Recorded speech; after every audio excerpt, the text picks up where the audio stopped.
చేస్తూ ఉంటే మీ తల్లిదండ్రులకి ఎంత ఆనందపడుతున్నారండి. మరి మీ అబ్బాయి రాబోయే రోజుల్లో ఏ ఇంజనీరు డాక్టరు ఏదో అయితే మంచి పొజిషన్లోకి వస్తే తల్లిదండ్రులుగా ఎంత ఆనందిస్తారండి. నేను చాలా మంది చూస్తాను ఈ మధ్యని ఎక్కడ ఫ్రెండ్స్ ఇంటికి వెళ్తుంటారు. ఫ్రెండ్స్ ఇంటికి చిన్న పిల్లలు సాయంత్రం నుంచి రాత్రి 10 గంటలు టీవీ చూస్తూనే ఉంటారు. ఆ పిల్లలు టీవీ ఎందుకంటే కూర్చోబెడతారు పిల్లల్ని. ఏదో జబర్దస్త్ చిన్న చిన్న విషయాలు కూర్చోబెట్టి ఆడుతుంది. 24 hours టీవీ. చిన్న పిల్లలు టీవీ ముందు కూర్చొని భోజనం చేస్తుంటారు. ఏంటి అలవాటు? పిల్లలకు టీవీ చూపించడం అవసరం కాదు. చదువుకున్న టైంలో టీవీ ఆన్ చేస్తారు. మీ పెద్దోళ్ళు చూసుకోండి, గదిలో పెట్టుకుని చూసుకుని పెద్దోళ్ళు. మీతో వాడు పిల్లలు కూర్చోబెట్టి 24 గంటలు టీవీ చూస్తే ఆడు ఏం చదువుతాడండి? ఏం చదువుతాడు? నేను మనం చూసాను. ఒక ఫ్రెండ్ ఇంటికి వెళ్ళాను భోజనానికి ఇస్తే భోజనానికి వెళ్ళి ముందు చూస్తే గదిలో ఒక చిన్న కుర్రాడు ఫస్ట్ క్లాస్ చదువుతున్నాడు. ఫస్ట్ క్లాస్ చిన్న కుర్రాడు. ఫస్ట్ క్లాస్ అంటే ఏ చదువుతామా? 1వ తరగతి. 6 సంవత్సరాల కుర్రాడు మంచం మీద పడుకొని దుప్పటి కప్పించుకున్నాడు. ఏడ్రా మీ అబ్బాయి పడుకున్నాడు నాన్న. నేను చూస్తాడు దుప్పటిలో ఇలా ఊగుతున్నాడు. పడుకోలేదు. నేను వెళ్ళి దుప్పటల్లా తీస్తే ఆడు పడుకోని సెల్ ఫోన్ చూస్తాడండి. Cell phone. 1వ తరగతి చదువుకున్న కుర్రోడు, ఫస్ట్ క్లాస్ చదువుకున్న కుర్రోడు వాడే సెల్ ఫోన్ ఆన్ చేసి మరి సెల్ ఫోన్ చూస్తున్నాడంటే వాడు ఏం చదువుతాడండి?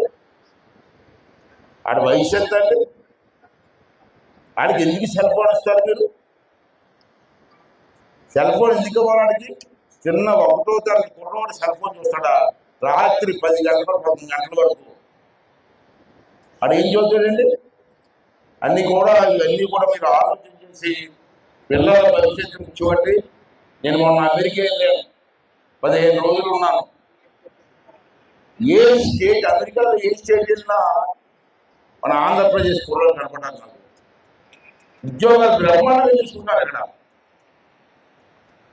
ఎందుకంటే అమెరికా ఉద్యోగం చేసుకుంటారు. లక్షలు సంపాదిస్తున్నారు. తల్లిదండ్రులు పంపిస్తున్నారు. ఎలాగే అమెరికా బ్రహ్మాండంగా చదువుకుని వెళ్ళారు.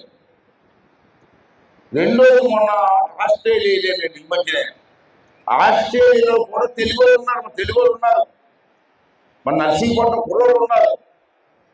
బ్రహ్మాండంగా చదువుకొని బ్రహ్మాండంగా తల్లిదండ్రులు 20 వేల ఆనందపడే విధంగా ఉన్నారు. మ్యాథ్స్లో చూసుకుంటారంటే మరి తల్లిదండ్రులుగా మీ బాధ్యత ఏంటి?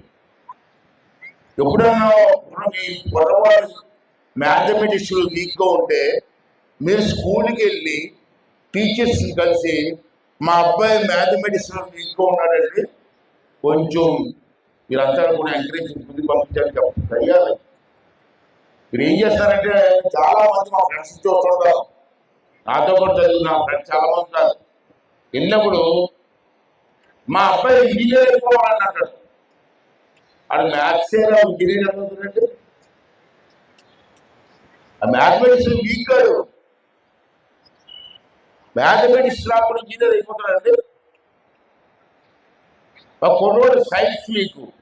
మా అబ్బాయి డాక్టర్ అయిపోవాలంటాడు. ఉంటాయి తల్లిదండ్రులు కోరుకుంటుంది డాక్టర్ అవ్వాలని. అరే సైన్స్లో వీక్గా ఉండి డాక్టర్ అయిపోతాడంటే అవ్వాలంటే మీ చిన్నప్పటి నుంచి కూడా తల్లిదండ్రులు కూడా బాధ్యత తీసుకోవాలి. ఉంటాయి తల్లిదండ్రులందరూ కూడా ఉద్యోగస్తులు ఉంటారు. ఉదయం వెళ్ళిపోతారు, సాయంత్రం వస్తూ ఉంటారు. కనీసం రోజుకి ఒకసారి, వారానికి ఒకసారి మీ అబ్బాయి ఏ సబ్జెక్ట్లో వీక్గా ఉన్నాడు, వీక్గా ఉన్నట్టే నేను స్కూల్కి వెళ్ళి మేనేజ్మెంట్ కలిసి మా అబ్బాయి వీక్గా ఉన్నాడండి మన సబ్జెక్ట్లో అని చెప్పి ఆ కుర్రోడ్ని మరి ఎంకరేజ్ చేయడం కోసం తల్లిదండ్రులు కూడా బాధ్యత వహించవలసినటువంటి అవసరం కూడా ఉందని మనం చేస్తాం. టీచర్స్ కాదు, తల్లిదండ్రులు కూడా పిల్లల పట్ల బాధ్యత వహించవలసినటువంటి అవసరం ఉంది. ఇంకో విషయం, అమ్మ మీరు ఏమనుకుంటే ఆడవాళ్ళు చూస్తాను నేను, మీ భార్య భర్తలు గొడవలు అప్పుడే తిట్టుకుంటాం, భార్య భర్తలు మొగుడంటారు, మా భార్య మొగుడంటారు తిట్టుకుంటాం. అప్పుడు పిల్లల ముందు తిట్టుకోవచ్చు, పిల్లల ముందు తీసుకుంటారు, ఇంకా తీసుకుంటారు కొంతమంది అయితే మొగుడు పిల్లలు ఎదురుగా ఉంటారు, కొట్టుకుంటారు. ఆ పిల్లల మనసు ఏమవుతుందో, ఎంత బాధపడతారు. అరే మా అమ్మ నాన్న తిట్టుకున్నారండి చిన్న వయసులో, అది ఏమో అర్థం అవుతుంది. తిట్టుకోండి, కొట్టుకోండి, గదిలో కొట్టించుకోండి, పిల్లల ముందు కొట్టుకోవద్దు. అంతేగాని పిల్లలు మాత్రం చిన్న వయసులో మనసు మీద ప్రభావం పడితే వాళ్ళు తట్టుకోలేరు. అంటే రాజేష్ చాలా సంతోషంగా ఉంది, నేను అభినందిస్తున్నాను మీ మిసెస్ నీళ్ళు కూడా. ఇదే స్టాండర్డ్స్తో స్కూల్ రన్ చేయండి, మంచి ఫలితాలు వస్తాయి, మంచి ఎడ్యుకేషన్ వస్తుంది. నర్సీపట్నం కుర్రవాళ్ళందరూ కూడా ఏ దేశం వెళ్ళినా నర్సీపట్నం కుర్రవాళ్ళు ఉద్యోగస్తులు ఉండాలన్నదే నా కోరిక. అదే ఒక విజన్, ప్రతి మనిషికి ఒక విజన్ ఉండాలి. మీ అబ్బాయి బాగుండాలని నువ్వు ఎలా కోరుకుంటావు, మీ ఊరు బాగుండాలని అదే విధంగా మీరు కోరుకోవాలి. ఇదే ఈ గ్రౌండ్ ఉంది, 30 సంవత్సరాల క్రితం ఇది పనికి మాలిన కోనేరు, వాసన. ఆ రోజు దీన్ని గ్రౌండ్గా తయారు చేయని చెప్పి నేను ఆలోచన చేస్తే ఇదే నర్సీపట్నంలో చాలా మంది నాకు తిట్టారు, వీడికి పర్లేదేట్రా అని. అయినా ఎవరు తిట్టుకోని చెప్పి స్టేడియంగా మార్చాను నేను. ఈవేళ ఎంతమందికి ఉపయోగపడుతుంది. ఆ రోజు నేను స్టేడియం చేయకపోతే నర్సీపట్నంలో చాలా మంది దొంగలు ఈ స్టేడియం ఆక్రమించుకోండి, వారికి ఆక్రమించుకోండి, నాకు తెలుసు అటువంటి దొంగలు కూడా ఉన్నారు ఇక్కడ. అంతేగా విషయం ఉండాలి. నర్సీపట్నం ఆంధ్ర రాష్ట్ర మ్యాప్లో ఒక గుర్తింపు రావాలని చెప్పి నా కోరిక.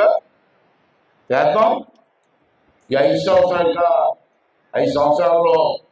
నేను అనుకునే కార్యక్రమం నర్సీపట్నం చేయాలని కోరిక నాకు ఉంది. మనం ఈరోజు మాకాడపాలెంలో పోయిన ప్రభుత్వంలో మెడికల్ కాలేజీ పెడతాం పెద్ద హంగామా చేశారు. నేను గెలిచిన తర్వాత మనం ఢిల్లీ వెళ్ళాను. ఢిల్లీ వెళ్ళి మెడికల్ కౌన్సిల్ దగ్గరికి వెళ్ళి చూస్తే ఆ శాంక్షనే లేదు కాలేజీ. ఇక్కడ శాంక్షన్ లేదు, శాంక్షన్ లేక గోడలు కట్టారు, బోల్డ్ డబ్బు వేస్ట్ చేశారు. అయినా కట్టారని చెప్పి నేను కోప పెట్టుకోను. నేను ఈ 5 సంవత్సరాలు ప్రయత్నం చేద్దాం. ఇంజనీరింగ్ కాలేజ్ అన్నీ ఉన్నాయి, మెడికల్ కాలేజ్ కోసం కూడా ప్రయత్నం చేద్దాం. అనవసరంగా ఏ ఆర్డర్ లేకుండా డబ్బులన్నీ వేస్ట్ చేశారు ఇక్కడ. ఇవన్నీ కూడా చూసే ఎడ్యుకేషన్ నేను మోస్ట్ ప్రయారిటీ ఇస్తానని చెప్పి ఈ సందర్భంలో మీ అందరినీ కోరుకుంటూ